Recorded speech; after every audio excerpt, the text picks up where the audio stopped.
সুবহান আল্লাহ। আল্লাহ তাআলার সৃষ্টি কাছ থেকে না দেখলে বোঝা যায় না।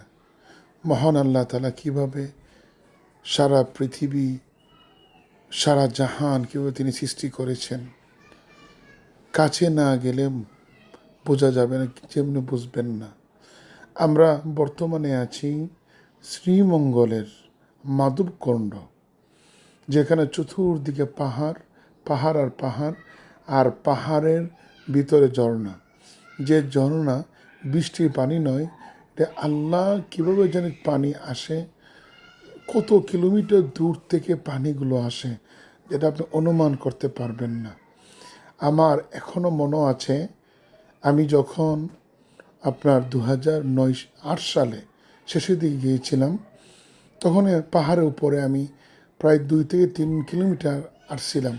এটার শেষ সীমানা আমি পাইনি, কিন্তু এখন আর যাওয়া যায় না সেভাবে, এখন ভেতরে ওঠা যায় না, এখন পুলিশে বাধা দেয়। কিন্তু দেখেন, এই যে ননস্টপ ঝর্ণা চলতেছে, বন্ধ হয় না, বা এটা কি স্পিড! একটা মোবাইলে ভাইব্রেশন থাকলে মোবাইলটা কেঁপে ওঠে দূরে থাকলেও। আমরা ঝর্ণাটা কাছে গেছিলাম, কিন্তু এখান থেকে একটু দূর, বেশি দূর না, কিন্তু এখান থেকে এই স্পিডের পানি ছিটাটা আমাদের শরীরে পড়ে। কিন্তু এই দেখেন আল্লাহ তাআলা কীভাবে এত সুন্দর সৃষ্টি করলেন পাহাড়ের ভিতরে, না কোনো ঝামেলা, না কিচ্ছু, না মানুষের কোনো সৃষ্টি, না কোনো মানুষে তৈরি করে দিয়েছে। এত সুন্দর সৃষ্টি করেছেন, যার কোনো সীমারেখা নাই।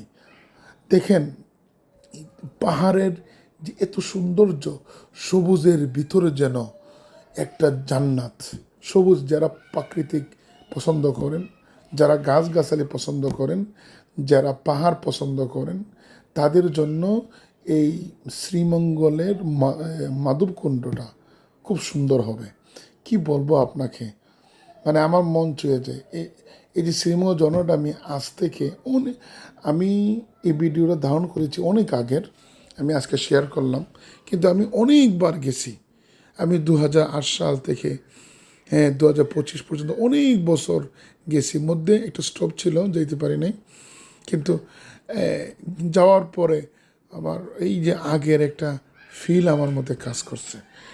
আল্লাহ, সুবহান আল্লাহ, কী সুন্দর! আর আগে যেভাবে গোসল দিতে পারতাম, এখন ওই গোসল তো সিস্টেম নাই, তবু নেমেছিলাম, কারণ আমরা ফার্স্ট টাইমে গেছিলাম। আমরা যখন গেছিলাম সকাল 8:30 9টার দিকে, তখন মানুষ কম ছিল, কাউন্টারের লোক কম ছিল। খুব ভালো লাগলো, সুবহানাল্লাহ।